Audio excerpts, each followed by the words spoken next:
Hi everybody, it's me, TONIK TZW, and as we've passed 900 subscribers now, you'll see that you can tip on the video, and also if you visit the channel page, there's the opportunity there to sign up for a subscription and drop a couple of pounds into my pocket each month if you're feeling really generous. So thanks to everybody who has supported the channel so far. We're on that final push for 1,000 subscribers. We're here in the tier 5 Icarus, and as you can see, it's quite a handy game. Here is my captain and my inspirations.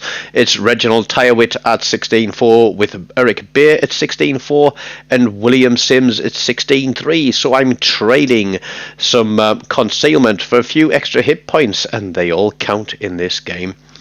But this is another match that I played with ViperKeeper, and I was surprised at how well it turned out, actually, because there's only one destroyer in the game, and that means that I expect to be the focus of every single ship that is out there, so that red team can give their destroyer the opportunity to wreak havoc on all the battleships that are in the game. Now, I do have a cup of coffee on the go, so you'll have to excuse me while I take a sip and wet the old whistle and do the talk through for this video. Now, the reason I haven't pushed B-cap straight away is because I want to get out and spot as much as I can. And given that I've started across here, I think there's a high chance that red team's destroyer will also come across here. And although I'm running at, 5.6 concealment here, I'm quite certain that we have a good opportunity to be chipping away at this guy and forcing him into a mistake that we can take advantage of. So it is going to be very much a game of cat and mouse. Now, if you know me, you know the channel, you know that I love destroyers, you know that I love British destroyers. And one of the reasons I love British destroyers is they are very, very agile. We get the main spotted. That's 6K's out. He's parked on a corner. Yeah, we're gonna shoot. We're gonna keep him spotted. What's he gonna keep doing? He's gonna keep backing up. So we gotta stay hidden. He knows he's spotted. He knows we out detect him. He's looking to come sailing out from the side and ambush our battleships, but that isn't going to happen. So I'm going to open up a little bit of distance to him. So, as I was saying, I like these because they're agile. This one has got a 3-minute sonar on it, and I think the range is 3.5 kilometers, so it's not exactly the longest range, but it's 3 minutes long. If you're running into a cap and you need advance warning of torpedoes coming in your direction, it works absolutely perfectly. Also, if you get a destroyer who has popped smoke and is sitting in it and you don't have torpedoes available to flush them out, you can run that sonar and you can run down the smoke screen, and you can actually get him detected before he detects you, and that allows your team to get guns on. But we're looking around at what's going on. There we go. He's at 6.2. I land 4 torpedoes out of the 10 that I just put out there, so that's nice. We get some floods. Some of that damage is ticking. We use our short smokes. Another great feature of the British destroyers is the short smoke screens. Now, my sonar's running because, you know me, I don't like to be a dope in a smoke, and I do want advance warnings of those torpedoes coming through, which undoubtedly they will, because that destroyer seems to forget that he is a gunboat and he is going to be sailing out and trying to torpedo me for the majority of this game.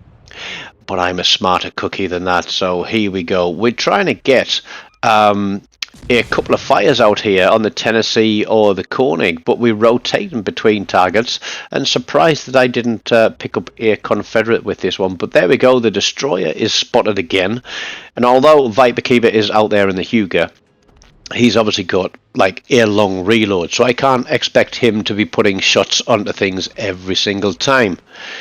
But that guy knows what my detection is now, or what my concealment is now, because he detected me and has now turned and run away. But here come the torpedoes. Oh, excuse me, a little bit of a belch coming up there. So we are going to try and keep him spotted now, because we know where he has moved to, and we are going to keep red team's battleship spotted, and we're just going to let the team do the damage. This is one of the great things about destroyers, is you don't have to be killing. I'm actually going to tease this torpedo, because it's one of those things where you're looking at it and you accidentally start heading towards it. But there we go, there is the main again. Is he going to shoot at me this time? Well, I don't know. Let's have a look. There's his engine out. No, he still hasn't shot at me. He takes a huge smash from someone on the back of the map. I don't know who that was. I'm in my smoke. He has sailed too close to me. He's in sonar. The New York picks up the kill. And there we go. It's another widespread of torpedoes, which I have plenty of notice of. And now we're going to push in to red team's home cap and chase down this New Mexico.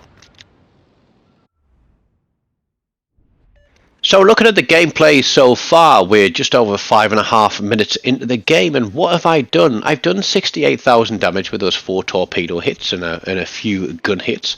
We've got 2 targets out to the front of us. The destroyer has gone. Thankfully the team knew what they were doing and shot at that guy. I think it might have actually been a ViperKeeper. Arizona is thinking about turning and running, or does he push in with the New Mexico and support him? Well, he can do whatever he pleases, because we're going to get around to him a little bit later. Put out the torpedo indicator, we see that the New Mexico is backing up, so we're going to put a set of torpedoes where he is in case he decides to change his mind and come forward.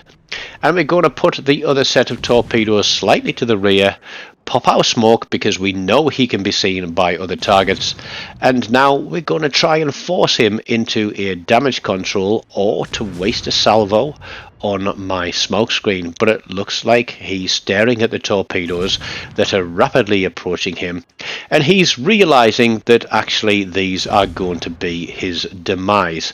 So there are 3 hits, he is flooding, and he goes out before anybody can sneak that one away with a full salvo. Arizona knows where I am now. He knows that, he probably knows that I'm within, 8Ks, and he's just on the edge of that, and so he's going to start running away. There we go. Doesn't like it. I'm turning tail. There's 2 ships left in the game, one being the Arizona. I think the other one is a Miyoko. And now we are going to play pain in the butt, because there's nothing more annoying in a battleship than being hounded by a destroyer while you are trying to avoid all that fire from the big guns at the rear of the map. But we're going to close up to the edge of this cap so we keep him in range for as long as possible. And then we are going to look at sort of putting a spread of torps out for his turns and look at getting a fire on him. But there we go. As is always the case when I play a damn destroyer, as soon as I need to use a smokescreen to either lay some fire on or to drop detection and retreat, nobody else can see the bloody target. It is always the same. And that is incredibly frustrating, because I could have used that smoke screen and its duration to try and get some fires on this guy. Instead, having taken the cap, we decide to open fire on him. We're watching his turrets, and the only time we're not going to watch his turrets, he's going to send a nasty little surprise our way. But we can see his turrets traversing. He is taking fire. He's looking at ViperKeeper and the Huger. And ViperKeeper, I think, has been hitting him with some HE to get some fires on and start that damage ticking. But here we go. The second I go to put my torpedoes out there, he full salvos me. And I think I was a little bit lucky there. But the cruiser has also opened up on me, which means that he is now spotted by everybody. Smokescreen comes available again, and we're going to pop it and drop it and slow right down. And then we are going to get guns back onto this guy, because he's fired his main guns. He's within his smoke fire penalty, or rather he was. He's just got out of it by the looks of it. And targets disappear. 2 targets on the map. I'm doing all the spotting again. This kind of gets infuriating after a while. And I know I've got a teammate there, and like, he could be a little bit further forward and things, and yeah, he could be spotting, he could be pushing. Yes, he could. But we're playing for the win here. We've got the win. We don't have to win harder. But you know, we are going to.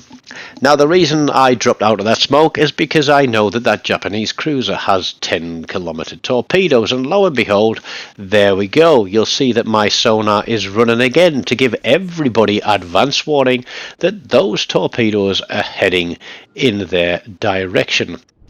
Now, I'm wondering, is he going to try and go against the battleships, or is he going to come against me? I'm very close to my concealment limit, so we're going to turn around this rock. We're going to look at the Arizona, and he is turning back in. He wants to have another pop, but what do? We've got the cruiser there. Torpedoes are coming back on reload soon. The cruiser spotted. Let's smoke. And let's see what we can do now. So here we go.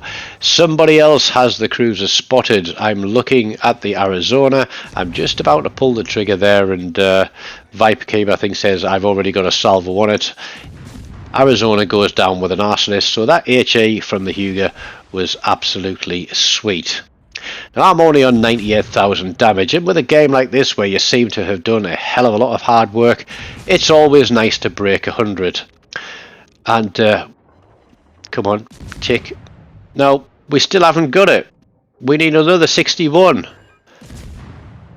There we go. We're through the 100,000. The torpedoes are running. Now, I'm coming out my smoke screen now to put fire onto this guy so he sees me and potentially turns to put his guns at me. Very slow turret traverse on the Japanese destroyers.